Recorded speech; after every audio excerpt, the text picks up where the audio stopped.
Assalamualaikum warahmatullahi wabarakatuh. Bismillahirrahmanirrahim.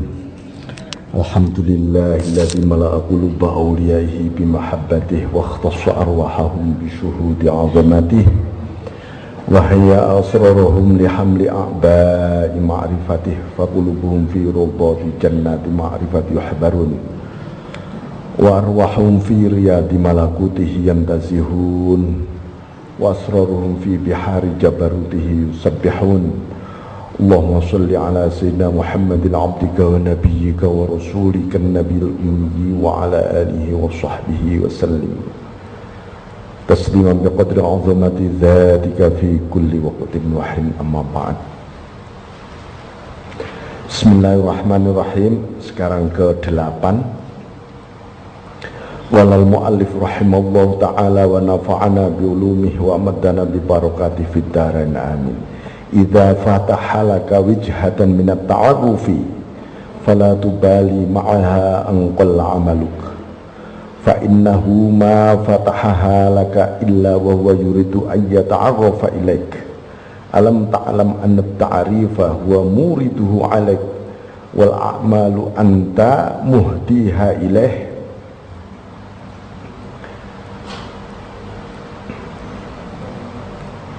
Litataqarraba wa tanal mimma ladaihi wa inama tahdihi ilahi min af'alikal madkhulah wa sifatukal nasiqah naqisah al-ma'lulah mimma huwa muriduhu alaik.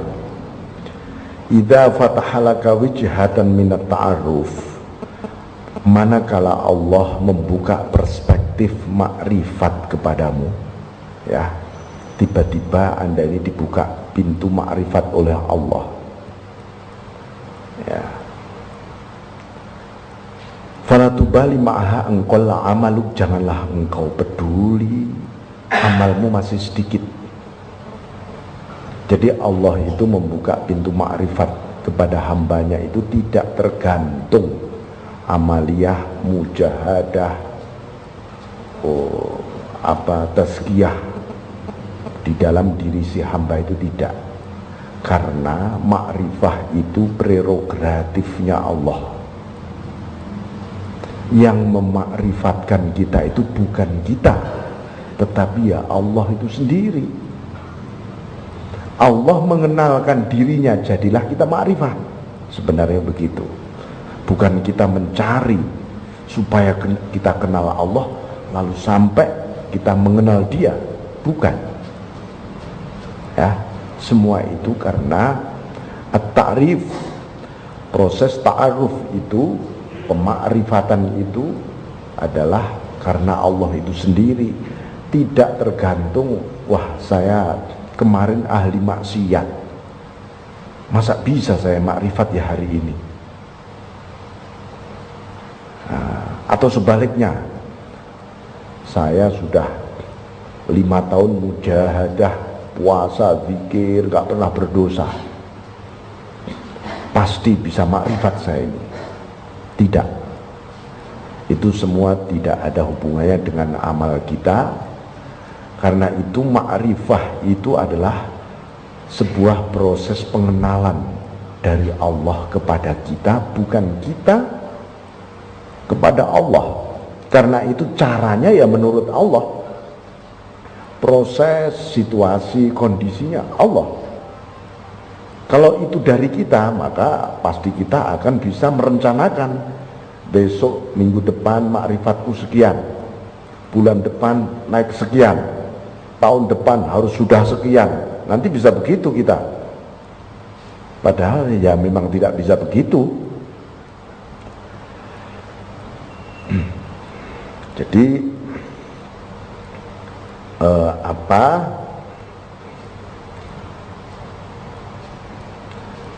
digambarkan li annalladzi amaraka walladzi qaharaka wal kul minhu wa ilaih. Zat yang memerintahmu, yaitu yang akan qaharaka, yang akan memberi menampakkan sifat qaharnya kepadamu. Kemakrifatan, pengenalan Allah pada hamba itu bagian manifestasi dari sifat qaharnya Allah, maunya Allah yang memaksa. Kapan, di mana, dalam kondisi apa, situasi kapan, usia berapa, Allah yang maha qahar. Nah, karena itu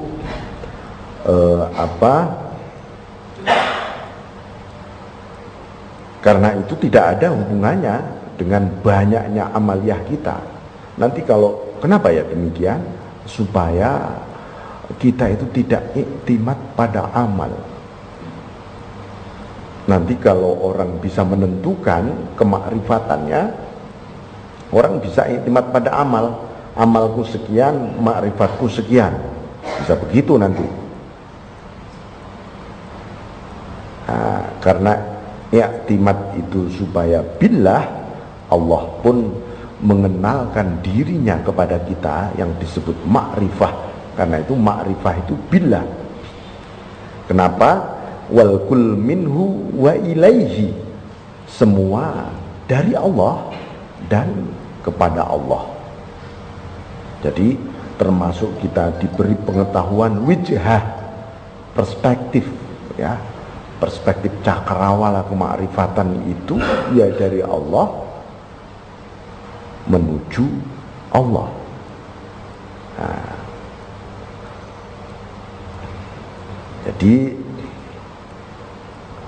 karena kita itu ya harus melaksanakan perintahnya, maka wajib pula kita menyerahkan pada sifat qaharnya Allah, istislam li qahri. Jadi istislam li qahri itu, ya Allah, bagaimana wujud, seperti juga khusyuk. Contohnya kemarin kita sampaikan soal khusyuk itu bagaimana situasinya, itu mauhibah ilahiyah, pemberian Allah. Manusia tidak bisa merencanakan wujud khusyuknya, volumenya, kadarnya dan sebagainya. Kapan? Allah itu yang menentukan. Bismillahirrahmanirrahim. Karena itu jangan pernah pesimis oleh amalku masih sedikit, kemarin baru belajar wirid, kemarin baru saja saya tobat, masa dibukakan pintu makrifat oleh Allah? Gak mungkin lah. Nah, ini kalau kita iktimat pada amal, kesimpulan kita gak mungkin, karena amalku masih sedikit. Tapi kalau i'timad billah, ya itu mau-maunya Allah sudah. Bismillahirrahmanirrahim. Fa innahu ma fatahaha laka illa wa yuridu ayyata'aghafa ilaik. Sesungguhnya Allah tidak akan membuka kemakrifatan itu, ya, kepadamu illa wa huwa yuridu ayyata'aghafa ilaik, kecuali bahwa memang Allah menghendaki untuk mengenalkan dirinya kepadamu, mengenalkan dirinya. Lah ini Allah itu mendidik sebenarnya. Ada orang sekian tahun baru dibukakan pintu ma'rifahnya, ada yang baru kemarin sudah dibuka, karena Allah lah yang tahu. Oh, kadang-kadang begini, ini orang kalau tidak segera saya buka, saya kenalkan diri saya, wah ini biandel ini orang nanti, bisa begitu, ya. Bisa orang itu istiqomah sejak zikir, istiqomah tekun, rupanya itu cara Allah, proses-proses cara Allah mengenalkan. Supaya apa? Ya banyak hal. Bisa jadi Allah memang menguji istiqomah itu, supaya kelak begitu dibukakan pintu ma'rifahnya, dia tidak kaget oleh kemakrifatan itu sendiri. Karena apa? Istidrajul arifin ru'yatu ma'rifatih. Jadi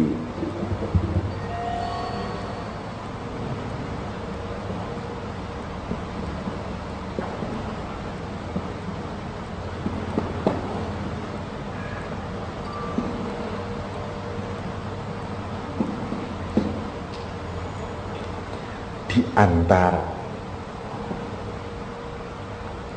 istidrajnya orang-orang makrifat itu adalah terpesona oleh kemakrifatannya. Begitu dibuka, wah asik misalnya, wah terupanya itu terkena istidraj, dia malahan lupa kepada dunal ma'ruf, lupa kepada yang dimakrifati, yaitu Allah. Ya, jadi ini karena itu kembali bahwa ya itulah hak prerogatifnya Allah yang pas bagi orang ini dimakrifatkan sekian asma dulu misalnya, baru af'al dulu, baru sifat dulu. Itu cara Allah membuka pintu-pintu hidayah kepada kita. Karena itu kita itu la tasilu ilaih, ya, Anda tidak akan pernah sampai kepada makrifat itu sendiri illa bihi, kecuali ya memang bersama Allah, kecuali bersama Allah. Billah, semua ini billah. Jadi ada satu proses di dalam nafsu kita itu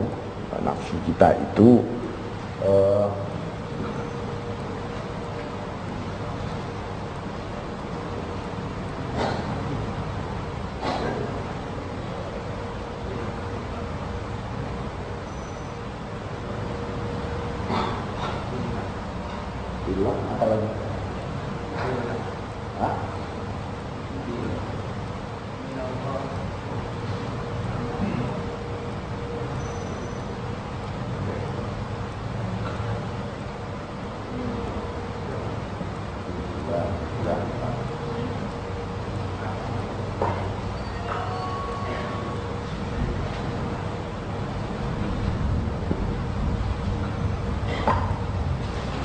Ilallah, lillah, anillah, minallah, fillah, billah.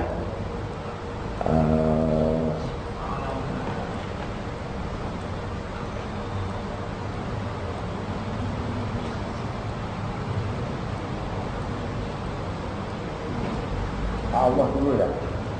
Kemarin yang saya tulis apa ini Pak? Allah. Hah?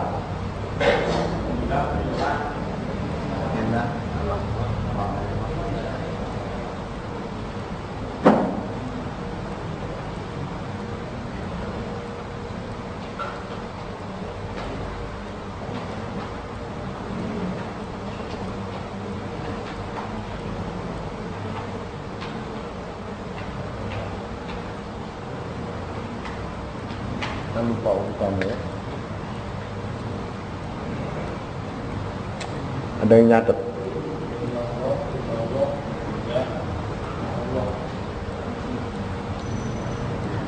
Ya, itu dari proses apa yang paling mudah.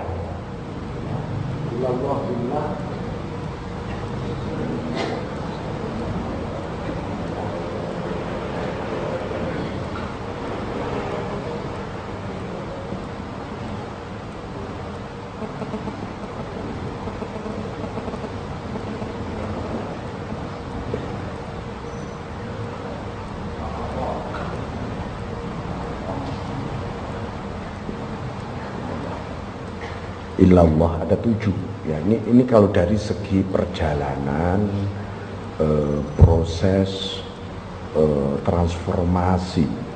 Jadi ilallah itu berhubungan dengan nafsu ammarah ya. Lillah itu lawamah, anillah itu mulhamah, minallah itu mutmainnah, fillah itu radiyah, ma'allah mardiyah, billah kamilah. Billah itu sebelum billah itu memang kita mengalami satu proses perjalanan di nafsu kita. Proses tazkiyatun nafs itu seperti ini. Jadi Kalau seringkali disebut ma'rifah billah, para ulama tasawuf selalu membuat bab itu, bab ma'rifah itu seringkali al-ma'rifatu billah, ma'rifat billah, maksudnya orang ma'rifat itu harus billah, harus bersama Allah, tidak bisa ma'rifat dengan sendirinya. Nah kalau ada orang, wah kamu ma'rifat pak, dengan siapa? Dengan cara saya sendiri. Gimana? Saya ketemu gambar saya sendiri pak. Lah itu tidak ma'rifat lah, tapi ma'rifat nafsu. Itu ya, saya ketemu sosok saya sendiri pak, nggak taunya nafsunya yang muncul. Nah ini Bismillahirrahmanirrahim. Alam ta'lam anna ta'rif wa muriduhu alaik. Ketahuilah, tidakkah anda ketahui bahwa pengenalan itu adalah dia, wa muriduhu alaik, dia yang menyampaikan anugerah kepadamu, ya. Jadi wijhah itu, perspektif kemakrifatan itu adalah hamparannya. Jadi makrifat ini nur, cahaya yang melimpah, pantulannya ini wijhah, perspektifnya, gitu. Lalu tumbuhlah kesadaran ma'rifah tadi. Jadi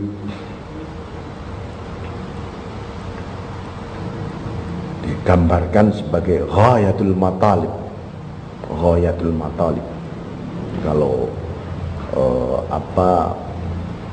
kita itu diajari talqin la ilaha illallah, la maqsuda illallah, la ma'buda illallah, la mawjuda illallah.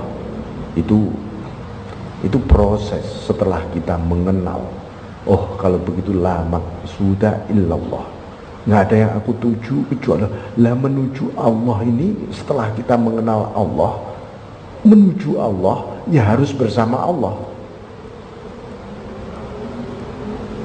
Nah ini gambarannya. Lah amaliyah itu lalu untuk apa kemudian amaliyah ini yang sehari-hari kita laksanakan, menjalankan perintah, jauhi larangan, ini namanya amaliyah. Wal a'malu anta muhdiha ilaihi litataqarraba wa tanala mimma ladaihi. Amaliyah itu yang ada di dalam dirimu itu adalah sebuah sarana saja, ya, sarana, instrumen untuk menuju kepada Allah.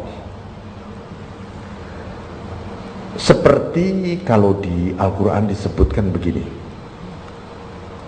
udkhulul jannah bima kuntum ta'malun, masuklah ke surga bima kuntum ta'malun, melalui amal-amal yang anda lakukan.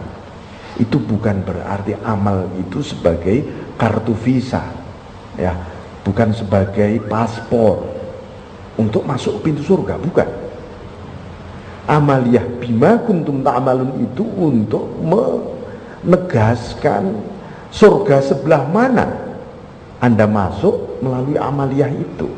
Tapi bahwa gerbang surga itu sendiri bifadlihi wa rahmatih, melalui fadl dan rahmatnya. Tapi nanti sebelah mana, jannatul ma'wa, jannatul firdaus, itu instrumental istilahnya. Ini melalui kualitas amaliyah kita yang selama ini kita lakukan. Jadi boleh jadi ini ada gerbang besar, ada kamar-kamar surgawi. Jadi dan anda meraih dengan amaliyah itu bagaimana mimmaladeh, kualitas anda di sisi Allah.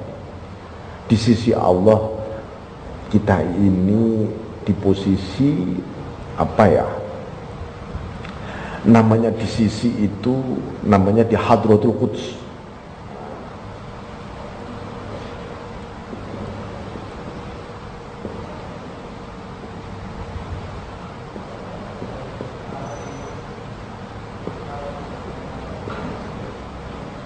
Hadratul Qudsi wa bisatul unsi. Di hadirat yang maha suci dan hamparan kemesraan dan kebahagiaan itu masing-masing orang berbeda-beda. Ada yang masuk, oh ini di wilayah ketuk pintu. Ada wilayah yang sudah dipersilahkan oleh Allah. Ada wilayah yang sudah diajak dialog dengan Allah. Ada wilayah yang saling berhadapan muwajahah dengan Allah. Nah, ini yang disebut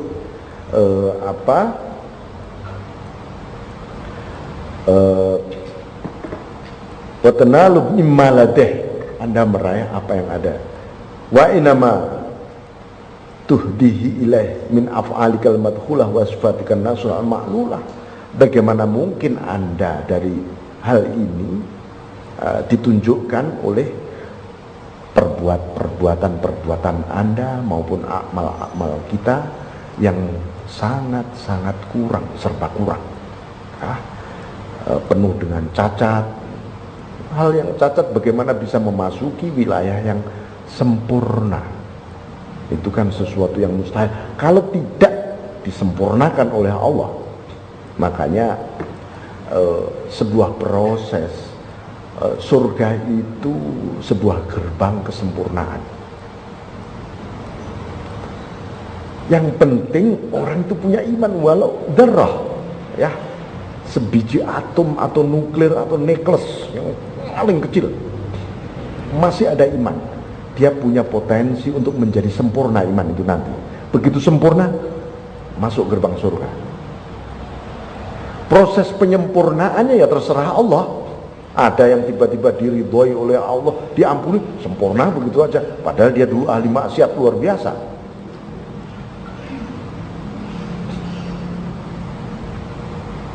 Nah, itu juga terserah Allah. Mimma huwa muridu alaik, padahal ya, amal, af'al itu pun juga sesuatu anugerah dari Allah. Jadi kita ini kembali tidak berhak mengklaim terhadap prestasi amaliyah kita.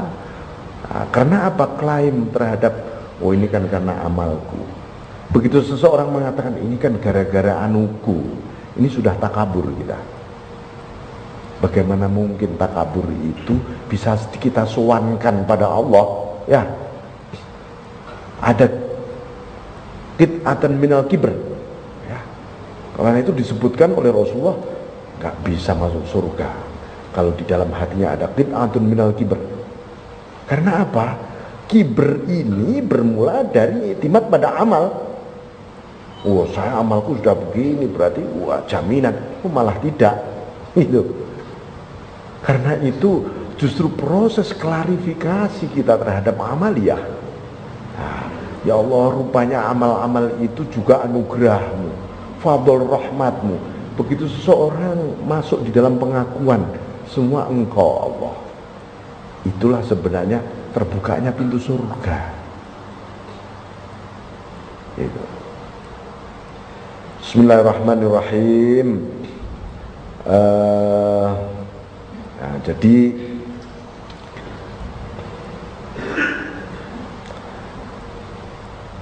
warhamullah khairan nasab Muhammad bin Ismail, salah satu sufi besar yang panggilannya adalah Khairun Nasaj, ya, beliau mengatakan mirathu a'malik mayaliku bi af'alik fatlub miratha fadlih wa karami fawwa auladik. Kalau kita mencari pengaruh warisan, digambarkan efek dari amalmu, katanya, yang layak dengan perbuatan. Kalau kita melihat perbuatan kita nggak beres semua, kita ini nggak ada yang beres. Karena itu yang bagaimana ya caranya supaya beres? Supaya beres, fadluk mirot fadlih, carilah warisan anugerahnya Allah, pasti beres. Yang dari diri kita mauqufkan saja, ini semua darimu ya Allah. Wa karamih, dan kemurahan Allah, wa auladik, itu yang lebih utama bagimu. Karena itu amaliyah ini masih soal amaliyah. Tanawwa'at ajnasul a'mal, dilanjutkan hikmah nomor 9. Tanawwa'at ajnasul a'mali li tanawwu'i waridatil ahwali. Tanawwa'at, beragam jenis-jenis amaliyah kita itu. Mulai dari bangun tidur tadi sampai sekarang, itu amaliyah kita itu banyak sekali. Yang baik maupun yang buruk, banyak. Yang tahu yang baik yang buruk ya Allah yang Maha tahu, dan Anda sendiri juga barangkali juga akan tahu sebagian. Oh itu yang baik tadi, oh ini yang jelek, wah dihitung-hitung banyak yang jeleknya. Nah, jenis amaliyah kita ini kok banyak sekali, kenapa ya? Litanawwu'i waridatil ahwal, karena ragam warid anugerah yang melimpah di dalam situasi kondisi rohaniyah kita. Jadi amal itu sebenarnya akibat, ya. Mulai sekarang harus kita posisikan amaliyah kita itu akibat, bukan sebab. Oh sebab amal ini nanti pahalanya Allah akan begini. Nah, itu memposisikan amal sebagai sebab. Padahal amal itu akibat. Akibat apa? Akibat warid anugerah Allah. Anda sholat subuh, bangun subuh. Kenapa? Kok enggak oh ya ini subuh, ada adzan subuh, lari ke masjid atau sholat di rumah misalnya. Kenapa ya? Oh, ini tadi usaha saya, ikhtiar saya, mujahadah saya, perjuangan saya untuk sholat subuh. Tidak. Nanti kalau begitu nanti Anda mikir, wow, kalau saya menjalankan kewajiban sholat subuh dengan sholat subuh ini maka saya akan dapat begini ya Allah. Siang ini nanti rezeki saya akan pasti begini karena saya sholat subuh. Orang bisa begitu nanti. Padahal orang bisa sholat subuh itu akibat anugerah Allah. Kalau nggak dapat anugerah gimana? Ya dia lupa. Masih jam 5 ntar aja lah. Tahu-tahu sudah jam 9. Jam 9 berangkat langsung ke kantor, nggak sholat dia. Karena memang tidak ada anugerah yang turun pagi itu kepada Anda.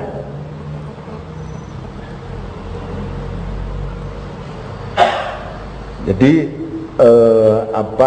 seluruh amaliyah ini gerakan-gerakan yang sifatnya jasmani itu amaliyah namanya.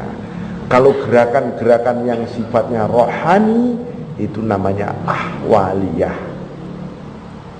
Jadi harus dibedakan amal dan ahwal.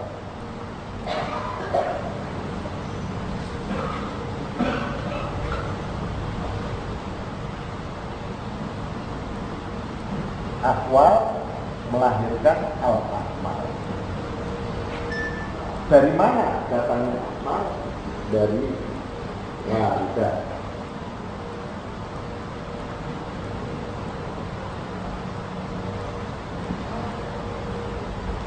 Dari anugerah ilahiyah melimpah di ahwal kita melahirkan amaliyah.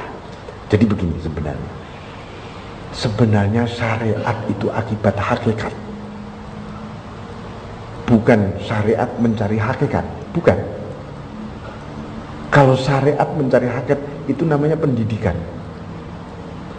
Kalau tetapi ketika praktek, hakikatlah yang mengakibatkan syariat. Sholat itu syariat, bukan sholat mencari hakikat, bukan. Tapi karena hakikat dari Allah yang melimpah pada jiwa kita, maka tiba-tiba kita ingin sholat. Sholat itu didahului oleh hakikat waridat al-ilahiyah tadi. Nah, jadi akhirnya apa? Bersyariat itu menjadi enteng. Berbuat baik itu enteng. Karena apa? Bersama Allah kok, bersama waridnya Allah ini. Anugerah Allah, asma dan sifat Allah yang menggerakkan gerak-gerikku, sholatku, ibadahku ini. Nih, bismillahirrahmanirrahim. Jadi, nah kenapa ya Allah itu kok menciptakan warid itu bermacam-macam, amaliyah kita bermacam-macam, ya waridnya juga bermacam-macam. Manusia ini oleh Allah sudah di prototipe, wataknya pembosan. Manusia ini gampang jenuh, gampang putus asa, suka mendolimi diri sendiri, suka mengeluh, macam-macam manusia ini. Nah, ini kalau tidak diciptakan amaliyah yang banyak, manusia bosan. Misalnya amaliyah kita itu sholat aja, mulai bangun tidur sampai tidur lagi, amaliyahnya manusia sholat aja. Mungkin 7 hari sudah bosan kita sholat. Nah, Allah itu menciptakan habis sholat wiridan, bacaannya juga macam-macam. Habis istighfar, Allahumma antas salam, habis itu subhanallah, habis itu alhamdulillah, macam-macam, banyak sekali. Baru soal wiridan aja banyak, belum lagi aktivitas lainnya. Oh ya, ibu-ibu menyiapkan makanan untuk suaminya, bikin kopi, ini ibadah, amaliyah. Di dapur saja macam-macam itu, tidak hanya makanan nasi saja disodorin suaminya, enggak. Oh ada lauknya, ada ininya, supaya pahalanya banyak, gitu ya. Ibu-ibu supaya pahalanya banyak juga. Bahwa apa? Oh siap-siap mencari nafkah, ibadah, bekerja. Ada amaliyah sosial yang lain yang ini diciptakan oleh Allah banyak karena Allah memang melimpahkan anugerah banyak dan beragam.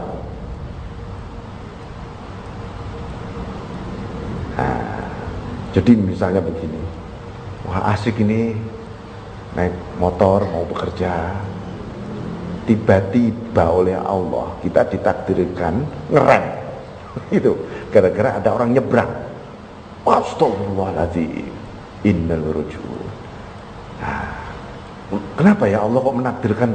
Tadi sudah enak-enak saya niat beribadah ini tadi, supaya kita punya amal yang namanya sabar. Sabar kan? Ada cobaan, mau nabrak orang itu. Oh ya, saya harus sabar. Sabar itu amal yang luar biasa. Gitu. Macet tiba-tiba di jalan. Kenapa dibikin macet oleh Allah? Ya harus begitu. Hati kita nih, ya. Soal itu urusan dinas perhubungan, kenapa ini jalannya pada macet ini dan seterusnya. Tapi hati kita harus mengatakan, Allah mentakdirkan aku macet. Supaya apa? Saya ridho nggak dengan macet ini? Nah, kalau ridho, diberi ahwal, memang Allah sedang meridhoi melalui cara macet. Macet nggak? Ridho nggak saya kasih macet? Oh ridho, pahala luar biasa, pahala ridho. Jadi tanawwu waridatil ahwal ini yang membuat jenis amaliyah kita banyak sekali. Jadi amaliyah itu tidak sekedar kita aktif, ya, tapi preventif pun namanya juga kebajikan. Ada keburukan di hadapan kita, kita bisa menghindari keburukan itu namanya juga amaliyah, bagian dari imtisalul awamir juga. Istinabun nawahi itu juga imtisalul awamir sebenarnya. Menghindari larangan itu sebenarnya melaksanakan perintah juga. Nah, jadi karena itu digambarkan proses-proses ini biasanya harus di soal amaliyah ya, ahwaliyah ini harus ada sabar, ada syukur. Nah, sabar, syukur. Jadi di disebutkan ni'mal abdu innahu awwab. Ni'mal abdu innahu awwab. Orang bertobat itu ada 3. Satu,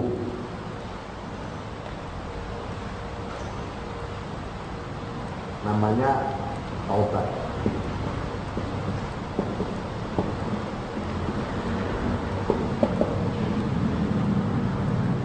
Pertama, ini proses kembali. Orang melakukan amaliyah ini kan mesti harus mengembalikan ar-ruju' ilallah, ya. Ar-ruju' ilallah itu wujudnya taubat awal. Taubat dari dosa itu namanya taubat. Itu taubatnya orang mukmin. Karena itu di Al-Quran disebutkan watubu ilallahi jami'a. Watubu ilallahi jami'an ayyuhal mu'minun. Hai orang-orang beriman, taubat. Taubat dari apa ya? Dari dosa. Dari dosa. Itu namanya taubat. Nah, naik lagi kita itu, seseorang itu begitu derajat taubatnya naik, derajat kembali. Orang kembali kan macam-macam motivasinya, kualifikasinya juga macam-macam. Orang kembali kepada Allah, ada orang kembali itu kembali dari alpa.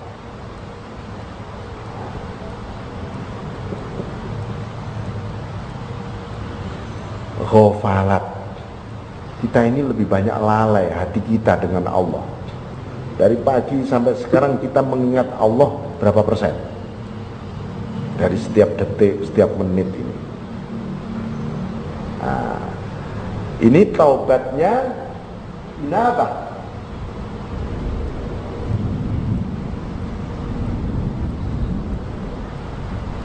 Sholihin, para solihin, para aulia, para asfiya, para sufi, orang-orang soleh, itu taubat dari lalai. Mereka ini kalau hatinya tidak berzikir, tidak mengingat Allah, 2 detik saja tek kehilangan Allah. Ya Allah, astagfirullahaladzim, kembali. Kalau kita masih taubat dari dosa, ya, mereka sudah taubat dari lalai, alpa, ghafalat. Di Al-Quran disebutkan man khasyar rahman waja'a biqalbin munib. Nah, waja'a biqalb, dia datang dengan hatinya yang taubat, hati yang kembali. Kembalinya hati ya kembali dari lalai pasti. Kalau kembalinya nafsu, kembali dari dosa. Itu ada puncaknya. Ini taubatnya para anbiya,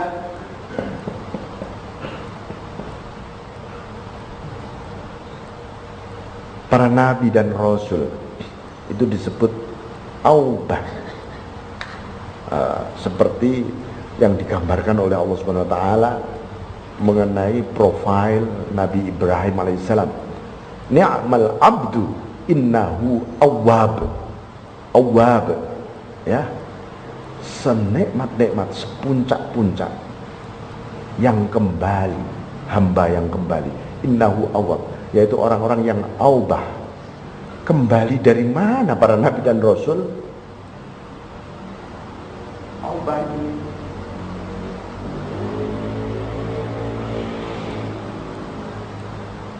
min kulli ma siwah. Jadi tobat dari segala hal selain Allah. Para nabi dan rasul hatinya, kalau ada yang muncul selain Allah, entah keluarganya, entah musuhnya, entah alam, matahari, semua kok masuk di hati, astagfirullahaladzim, gitu. Pokoknya segala hal selain Allah kok masuk, istighfar. Nah, ini jadi ini semua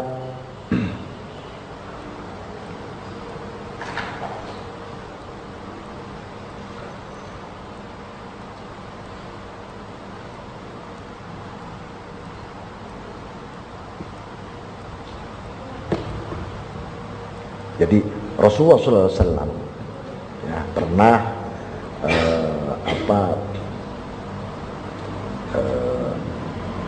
diminta memilih antara seorang nabi yang raja atau seorang nabi yang hamba. Rasulullah bermunajat, ya Rabb, aju'u yauman washba'u yauman. Aku lapar sehari, ya kenyang sehari. Faida ju'tu tadarra'tu ilaik. Kalau aku lapar, aku menghibah kepadamu. Kalau aku kenyang, wa idza syabi'tu hamadtuka wa syakartuk. Aku memujimu dan berterima kasih kepadamu. Gambaran artinya apa? Lapar dan kenyang bagi Nabi sama-sama kembali. Nah, itu. Jadi yang disebut Mingkul 5 Siwah itu benar-benar melaksanakan ubudiyah, kehambaan yang sesungguhnya. Kehambaan yang sesungguhnya. Aku ini hambamu, engkau kasih lapar, engkau kasih kenyang, sama. Semua sama-sama darimu. Kenyang juga darimu, lapar juga darimu. Karena itu aku juga tetap kembali kepadamu. Ketika lapar, caraku kembali, aku mohon, aku menghibah. Ketika aku kenyang, caraku kembali, alhamdulillah, aku bersyukur. Nah, jadi kualitas, jangan sampai kita ini, wah kalau begitu kualitas kenyang itu lebih bagus daripada kualitas lapar di mata Allah. Tidak, sama. Kalau kita menyadari kehambaan kita, nah, itu cara Allah mengembalikan semua pada kita. Al-a'malu dilanjutkan nomor 10. Al-a'malu suwarun qa'imatun wa arwahuha wujudu sirril ikhlasi fiha. Amal itu adalah sebuah gambaran yang tegak saja, rupa saja, wujud saja amaliyah itu. Orang bergerak, nah itu amaliyah. Bersuara, amaliyah. Diam, amaliyah. Itu bentuk saja kan, bentuk saja. Nah, sebuah bentuk sosok, kalau tidak ada nyawanya, tidak ada rohnya, yaitu nggak lebih dari mayat sebenarnya. Ini tengkorak berjalan. Nah, wa arwah wa wujudu sirril ikhlasi fiha, rohnya supaya hidup ini, wujud itu, sosok ini adalah rahasia ikhlas di dalam amal. Artinya kalau kita melakukan amaliyah kok tidak ikhlas, oh itu sebuah sosok tengkorak saja yang nggak ada rohnya, mayat berjalan ini. Nah, jadi kenapa beliau menyebutkan dengan kata-kata sirrul ikhlas?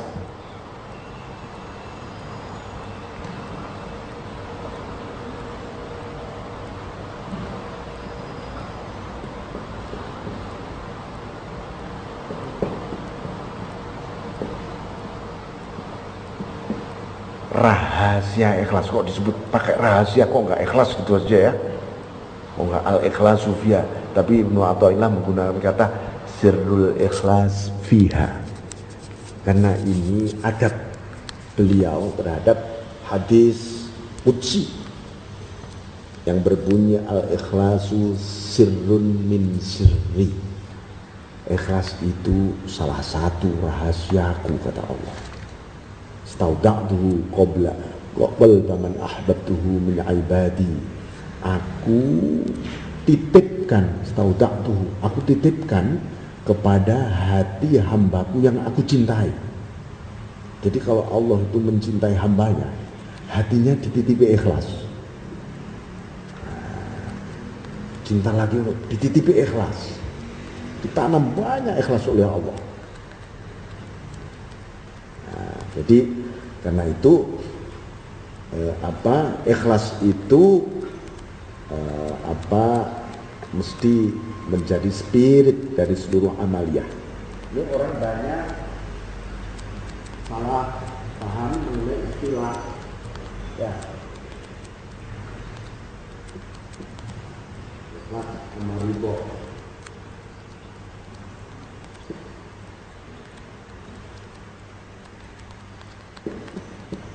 Ikhlas itu dari hamba kepada Allah. Billah, ini namanya ikhlas. Kalau ridho, ridho anillah, ini hamba yang merespon.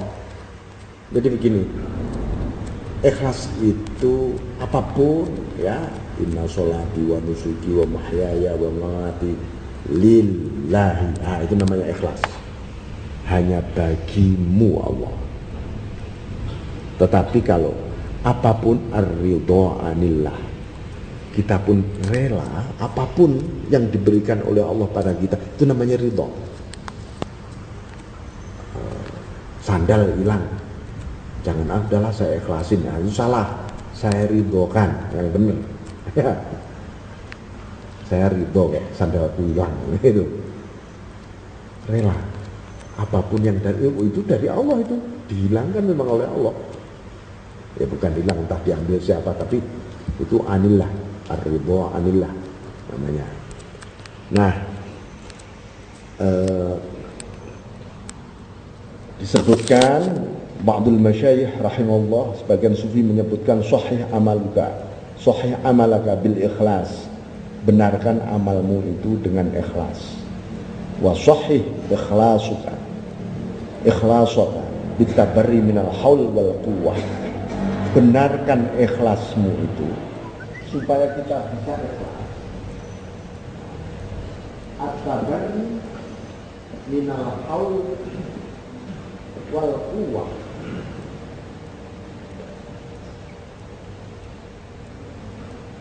orang itu supaya ikhlas kok angel banget ya gitu. Saya pengen lillahi ta'ala, kok sulit ya, kok ada yang ganjel ya. Kenapa? Coba bebaskan, tabarri, bebaskan minal haul, dari merasa berdaya batin kita, wal quwwah, dan merasa punya kekuatan lahir kita, merasa mampu, merasa bisa, merasa kuat, merasa itu membuat kita nggak ikhlas sebenarnya. Sulit lillahi ta'ala ya. Tapi ada lagi kiat sawa itu ikhlas. Dulu pernah saya sampaikan awal-awal.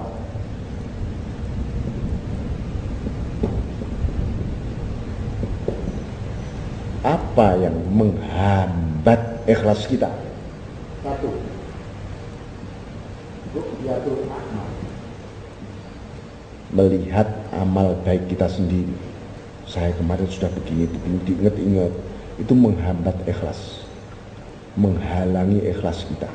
Karena itu kalau kita berbuat baik, lupakan ya, belajar melupakan perbuatan baik kita, apa saja, entah sholat, entah ibadah yang lain, nolong orang, selesai. Biar apa? Ya biar kita tetap melihat ke depan. Di depan ada apa? Ada rahmat fadlnya Allah nih loh.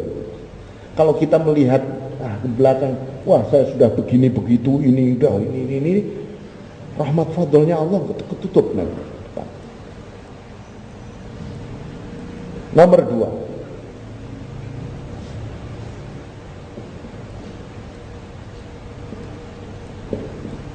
tolabul iwat, minta ganti rugi pada Allah, minta balasan dari Allah. Tuhan, apa nih balasannya saya berbuat begini?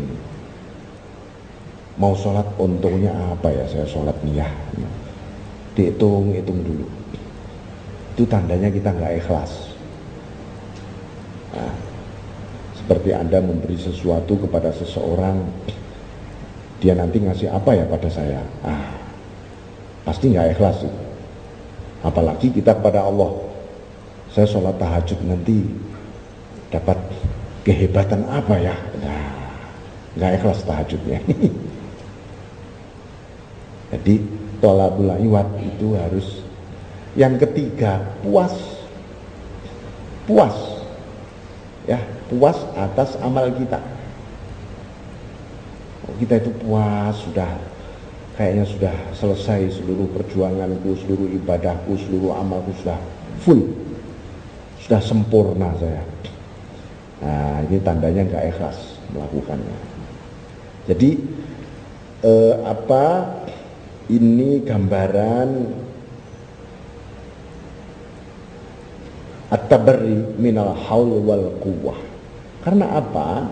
Orang yang membebaskan diri dari merasa mampu, merasa bisa, merasa berdaya, itu tidak akan pernah melihat bagaimana itu amalku, wong amal itu dari Allah. Kapan aku menciptakan amal? Kapan aku memproduksi, pabriknya kayak apa? Nggak pernah punya kita.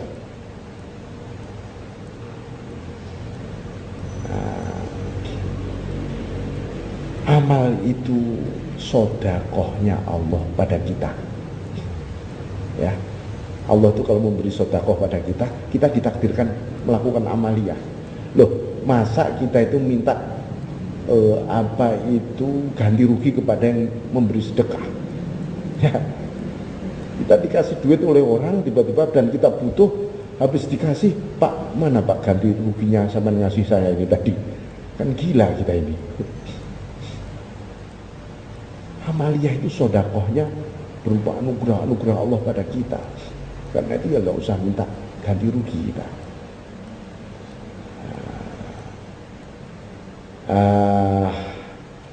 Yang kedua supaya kita ini ridho terhadap situasi, reposisi hati kita ketika melakukan amaliyah tadi. Ya Allah, aku melakukan amaliyah, ikhlasku sekian. Misalnya belum ikhlas benar Anda pun harus ridho. Ya Allah, aku ridho Engkau beri ikhlas cuman kualitas seperti tadi. Nggak boleh Anda protes, Tuhan ikhlasku kok gak hebat banget ya, itu misalnya, kok gak ikhlas banget ya, ada gurindolnya sedikit-sedikit tadi. Ridho saja. Ya Allah, aku ridho ada gurindol sedikit. Itu malah nanti Anda dibukakan pintu ikhlas yang lebih luas oleh Allah. Nah, jadi melakukannya dengan plong, melakukan amaliyah, ikhlasnya pun plong banget. Nah, ini kita melakukan amaliyah dengan merdeka namanya, ya. Karena apa?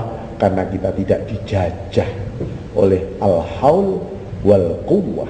Karena itu ada la haula wala quwwata illa billah. Tidak ada daya secara rohaniyah, wala quwwata, tidak ada daya kekuatan secara jasmaniyah, illa billah, kecuali itu Allah semua, bukan kita. Karena itu jangan pernah kita klaim. Nanti kalau sudah klaim, kembali tadi kita itu ngundat Gusti Allah. Nah, kan nggak beres kita ini, ya. Nah, ini jadi demikian Bapak, Ibu sekalian. Mungkin ada yang perlu didiskusikan, silahkan.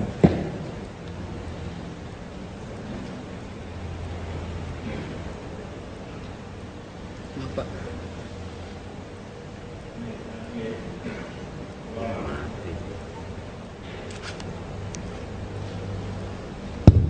Assalamualaikum warahmatullahi wabarakatuh. Yang terakhir tadi mungkin kita dihadapkan oleh pemahaman, artinya pendekatan pada memaknakan ikhlas. Ikhlas ibratan fil ahwal dan fil akmal.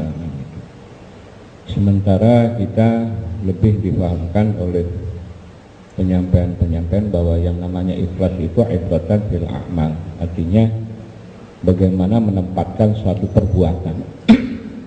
Tapi ketika kita harus mendekatkan pada makna bagaimana saya ridho dengan keikhlasan yang tidak bisa kami ukur secara amal, tetapi hanya sekedar ahwal. bagaimana supaya kita bisa melakukan pendekatan-pendekatan maknawi terhadap bil akhwal itu. Satu. Yang kedua, kata taubah. Taubah itu di dalam bahasa Arab bisa berarti inabah. Kalau inabah itu gimana roja'ah. Jadi kalau ada yang memahamkan pada kita bahwa raja'a ilallah bima amarallah wa antaha anhu, raja'a ilallah bima iradatihi, kan, raja'a ila ma amarallah bima qadara ilaihi. Nah, sinkronisasi dari tadi yang penjelasan tadi lah, karena kita tidak bisa bersikap apatis terhadap pemahaman yang lain. Nah, pendekatan-pendekatan ini yang dominan supaya kita bisa komprehensif. Kenapa? Bisa komprehensif di dalam memahami sendiri. Terima kasih. Waalaikumsalam warahmatullahi wabarakatuh. Jadi ini proses la haula wala quwata illa billah illa aliyil azim. Ini juga sebuah diktem, ya, sebuah simbol, sebuah urutan-urutan. Kalau kita memahami la haula, ya, la haula, oh ini sebenarnya setelah kita ini memahami. Jadi biasanya di dalam hadis itu kan ada yang kemudian kelak disebut oleh Imam Ghazali sebagai kalimat al-baqiyatus shalihah. Kalimat baqiyatus shalihah yaitu subhanallah alhamdulillah wa la ilaha illallah wallahu akbar la haula wa la quwata illa billahil aliyyil azim. Dulu pernah sedikit saya review, kata beliau Imam Ghazali, seluruh ajaran tauhid, tasawuf, macam-macam ini semua itu kalau disimbolkan hanya di satu kalimat tadi, subhanallah alhamdulillah wa la ilaha illallah wallahu akbar la haula wa la quwata illa billah. Itu perjalanan kita. Perjalanan awal seseorang itu memahami tauhid lalu menuju Allah, la maqsuda illallah. Itu subhanallah isinya. Gak ada yang suci kecuali engkau Allah. Engkau maha suci sudah. Ini ada sebuah proses peniadaan. Peniadaan, fana, orang fana. Nah, peniadaan, fana. Lalu bako billah. Yang bako Allah, bahwa kita fana itu ketiadaan diri kita, yang ada hanya Allah. Lalu semuanya alhamdulillah, nggak ada yang terpuji kecuali semuanya alhamdulillah. Segala puji itu semua bagi Allah, semua. Wah, alhamdulillah. Nah, engkau semua Allah, engkau semua. Nah, kita ini perlu sebuah penegasan ketika kita lahir di dunia. Penegasan, dulu sudah kita menegaskan, bersyahadah dulu kita. Alastu birabbikum qalu bala syahidna. Aku ini Tuhanmu bukan? Semua menjawab bala syahidna. Benar, engkau Tuhanku, kami menyaksikan. Kenapa ketika di dunia kita harus syahadah lagi? Kita harus la ilaha illallah lagi? Ya. Nah, ini sebenarnya sebelum kita bersyahadat sudah pernah bersyahadat, sudah pernah la ilaha illallah. Ini adalah akibat la ilaha illallah kita. Bala syahidna. Nah, tetapi bagaimana la ilaha illallah itu sampai benar-benar meraih puncak keimanan, lalu menjadi ihsan ke anak, lalu menjadi yakin, iqon. Nah, ini lalu diajarkan oleh Rasulullah supaya kita berzikir la ilaha illallah, la la illallah dan seterusnya. Kenapa harus kita zikirkan itu? Karena manusia memiliki potensi alfa satu. Kedua, manusia kalau tidak alfa ya harus meningkat. La ilaha illallah yang satu ke la ilaha illallah yang kedua, yang ketiga mestinya kualitasnya harus naik. Naik. Zat tambah. Jangan nukson tambah belgedes kita. La ilaha ke 100 tambah turun gitu. Nah, ini. Terakhir Allahu Akbar. Ya Allah. Ini satu bentuk pengakuan ketakberdayaan kita. Kalau begitu ya nggak ada yang lain kecuali Allahu Akbar, sudah. La haula wala quwwata illa billah. Engkau semua ya Allah.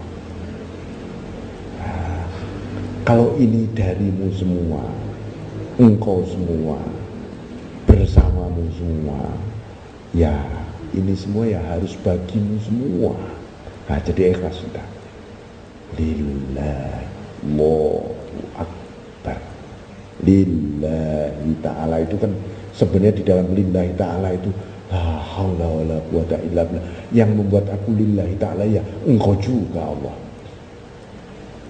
Ya, supaya gampang, yang membuat aku lillahi ta'ala engkau Allah. Kalau diri kita ngotot kita lillahi ta'ala, kok angin untuk nembus lillahi ta'ala. Ya, kalau bersama diri kita semua berat, nggak ada yang ringan. Untuk lillahi ta'ala harus billah, bersamamu Allah. Nah, ini kemudian secara bagaimana mengenai taubat tadi, ini salah satu dimensi dari proses-proses bertobat. Secara akademik, tobat itu Allah itu soal ar-ruju ilallah fi kulli syai', sebenarnya kembali kepada Allah itu dalam segala hal. Nah, kembali dari nikmat, kembalinya syukur. Kembali dari cobaan, kembalinya wujudnya ridho dan sabar. Nah, begitu. Kembali dari dosa, wujudnya tobat. Kembali dari alfa, wujudnya inabah. Kembali mingkul lima siwah, wujudnya aubah. Jadi proses kembali ini ya macam-macam. Itu tinggal seperti kita menghadap Allah ini kan seringkali tidak utuh kita. Saya menghadapmu Allah. Loh, kamu menghadap kenapa? Aku menghadap dengan segala pengakuan kesalahanku, dosaku, lalu aku bertobat. Oh ya, kalau begitu aku menghadap. Allah tampil dengan Al-Ghafurnya, Maha Ampunnya. Jadi Syekh Abdul Qadir Al-Jilani qaddasallahu sirrah, nanti bulan depan saya dulu saya punya kopian dari kata-kata beliau, lalu saya buat lingkaran. Jadi ada ayat fadkuruni adkurku, zikirlah kepadaku maka aku zikir kepadamu hambaku. Nah gitu, ingatlah padaku, aku ingat padamu. Lalu ditafsiri begitu panjang oleh beliau Syekh Abdul Qadir Al-Jilani, fadkuruni bil iman, contohnya ingatlah padaku dengan imanmu, adzkurukum bil jinan, aku ingat dengan membuka seluruh pintu surgaku, kata Syekh Abdul Qadir begitu. Fadkuruni bitaubah, ingatlah padaku dengan taubatmu, adzkurukum bil maghfirah, aku ingat padamu wahai hambaku dengan ampunanku. Itu banyak sekali, ada sekian, ada hampir 90 lebih ya beliau menafsiri. Ada lagi fadkuruni bil qalb, ingatlah padaku dengan hatimu. Adkurukum bikash fil hujb. Aku ingat kepadamu dengan membuka hijab-hijabku, katanya. Makanya kita terus mengingat Allah dalam hati ini. Allah banyak nanti membuka hijab-hijabnya. Nah, terakhir beliau menafsiri ini, ayat ini. Fadkuruni bi anta adzkurukum bi ana, katanya gitu. Ingatlah kepadaku dengan totalitas dirimu, aku juga ingat kepadamu dengan akuku. Apa? Ini yang luar biasa di situ. Tidak semua kita mampu hadir di hadapan Allah dengan full diri kita. Kita ini datang kepada Allah itu dengan kotak-kotak kita ini. Datang ketika kita butuh, oh dengan hajatku Allah, ya Allah memberi dengan maha cukupnya yang datang gitu. Kita kan jarang datang kepada Allah dengan total diri kita. Ya Allah, aku ini hambamu, pelek. Begitu lihat siapa dirimu, hambamu, habis diriku, fana. Kalau kita datang dengan fana kita, Allah hadir mengingat dengan bakoknya, kan begitu. Jadi sebuah interaktif yang seperti itu. Ya, kita datang dengan kefakiran kita, Allah dengan sifat ghinanya. Kita datang dengan sifat hina kita di hadapan Allah, Allah datang dengan mengingat dengan sifat mulianya Allah. Ini saking maha murahnya, maha sayangnya Allah pada kita tuh sampai membuat ayat-ayat yang sangat interaktif ini namanya, ya. Ayat interaktif sekali. Fadkuruni adkurukum. Ada lagi apa itu ayat? Ud'uni astajib lakum. Itu ayat interaktif juga. Kita berdoa saja ini macam-macam. Astajibnya juga macam-macam ini nanti. Nah, tinggal kualitas ud'uni tadi seperti apa. Itu menentukan. Nah, ini yang disebut ana inda dzanni abdi. Aku menurut sangkaan. Istiqat kita menghadap Allah itu, kesiapan kita. Jadi makanya kalau kita sholat, takbiratul ihramnya itu yang habis betul. Allahu Akbar, segala hal selain Allah nggak ada, kecil, habis. Nah, engkau saja Allah. Nah, itu. Kira-kira begitu ya. Satu lagi Pak Syekh, boleh? Satu lagi.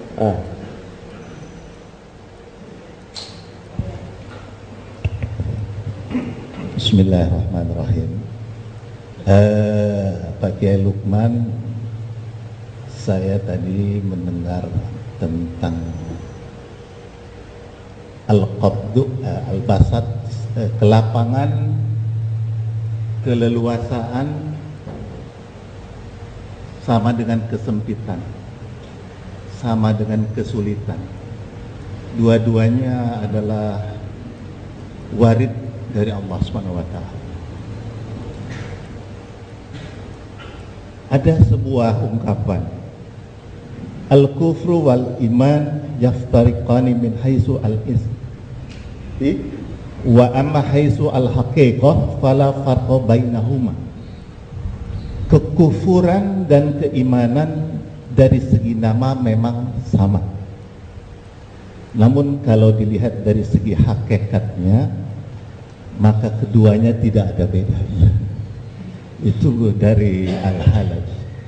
Monggo Pak Kiai tolong diterjemahkan itu dari Al-Halaj itu. Matur suwun.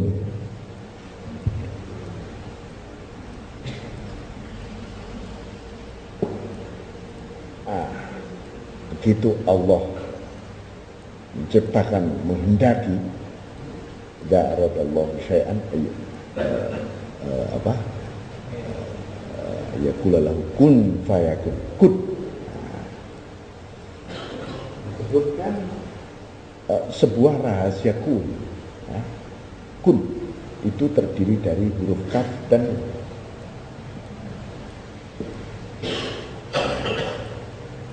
Antara kaf dan nun apa? Namanya maknun. Maknun itu antara kaf dan nun, artinya begitu. Tapi maknun itu artinya rahasia tersembunyi. Maknun itu. Nah, kaf ini, huruf kaf itu bisa satu kamalah artinya, bisa menjadi kufrah, kekafiran, sempurnaan. Nun bisa nur, bisa nar. Kalau dikembalikan pada kun ya selesai memang. Tapi kalau kita itu di alam nyata ini, karena kita ini dilahirkan ke dunia dan di situ ada wilayah yang namanya pikiran, akal dan nafsu, lalu kita diuji oleh Allah supaya, nah ini tadi kun yang dari Allah ini fayakun, ini berakhir betul-betul. Ini kalau ada rahasia fayakun memang luar biasa, dijelaskan panjang ini. Nah, rahasia fayakun ini betul-betul berakhir dengan nun yang benar-benar nur min Allah. Jadi tapi ini kenapa kita ini mesti harus ada perbedaan-perbedaan kemudian. Ya, perbedaan ini supaya manusia ini mengakui kemanusiaannya sebagai hamba. Tanpa dari mana sudut kehambaannya? Sudut pengakuan bahwa dirinya nggak berdaya tadi. Karena nggak berdaya lalu ada ikhtiar, ada ujian. Kenapa ada ikhtiar? Hanya untuk menunjukkan kita nggak berdaya. Coba kalau kita berdaya, nggak perlu ikhtiar. Lapar, tiba-tiba kenyang aja, itu. Nggak perlu masak, nggak perlu berjuang, nggak perlu nanam padi. Kenapa kita perlu nanam padi, memasak? Ini karena kita nggak berdaya. Dan Allah menciptakan kesadaran ketakberdayaan ini untuk apa? Supaya dia manusia ini tetap butuh terus pada Allah. Nah, ini. Jadi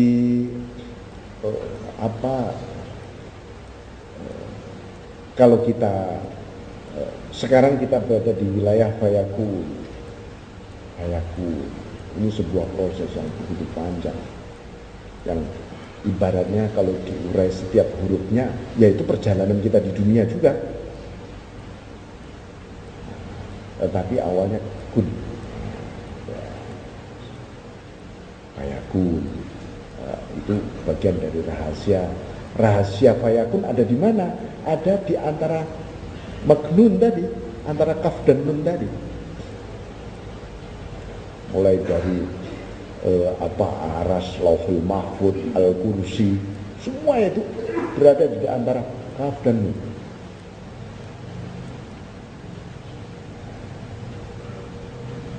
Jadi itu yang rahasia perbendaharaan ilahiyah yang luar biasa.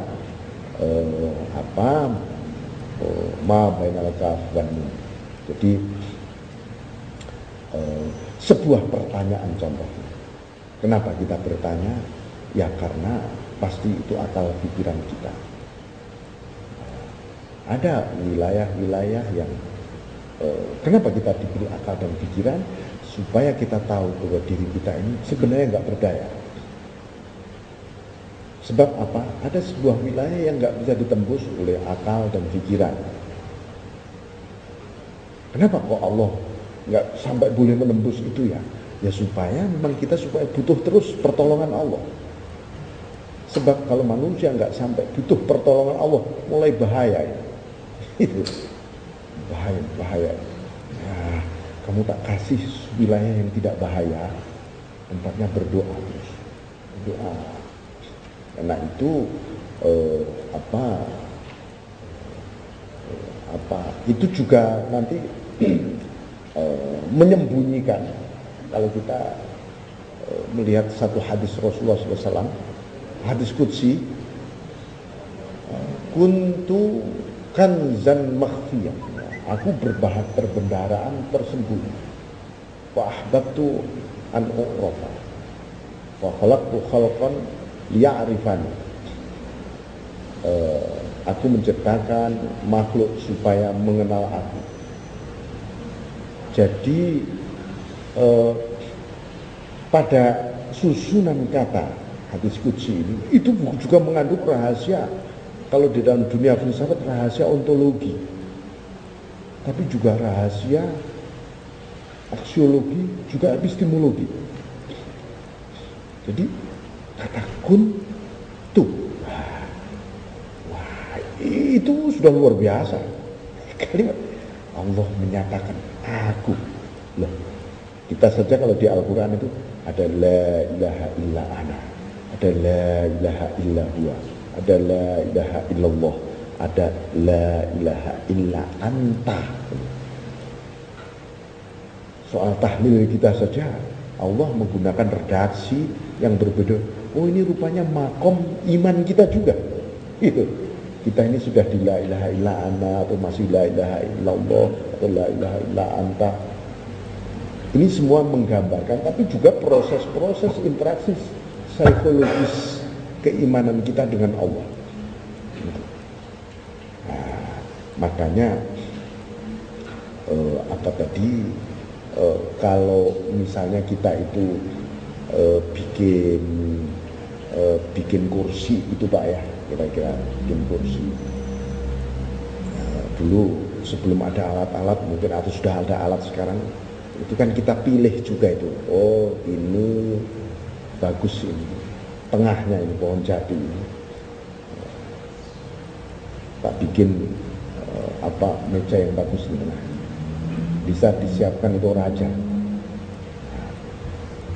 Nah ini yang pinggir-pinggirnya mungkin untuk belabak-belabak saja. Kulit-kulitnya kayaknya dibakar, ini bagus ini. Untuk masak ini. Ketika kita bakar kayu itu, tetap saja kalau dari segi kita Pak ya, kalau dari segi orang yang melihat beda lagi. Kalau dari segi kita, pasti kita mengatakan ma khalaqta hadza batila. Ya Allah, Engkau menciptakan semua ini nggak ada yang batil. Itu. Tapi dari orang lain yang lihat, wah itu yang dibakar itu kayaknya yang hina, itu yang ini, yang bagus di tempat raja. Kalau dari segi luar begitu. Kalau dari dalam kan tidak, dari kita. Oh, ini kalau nggak ada kayu ini ya nggak ada nasi, kalau nggak ada neraka ya nggak ada surga. Seperti itu. Jadi demikian Bapak sekalian, saya mohon maaf, wa'afu minkum wallahu muwaffiq ila aqwamit thoriq. Wassalamualaikum warahmatullahi wabarakatuh.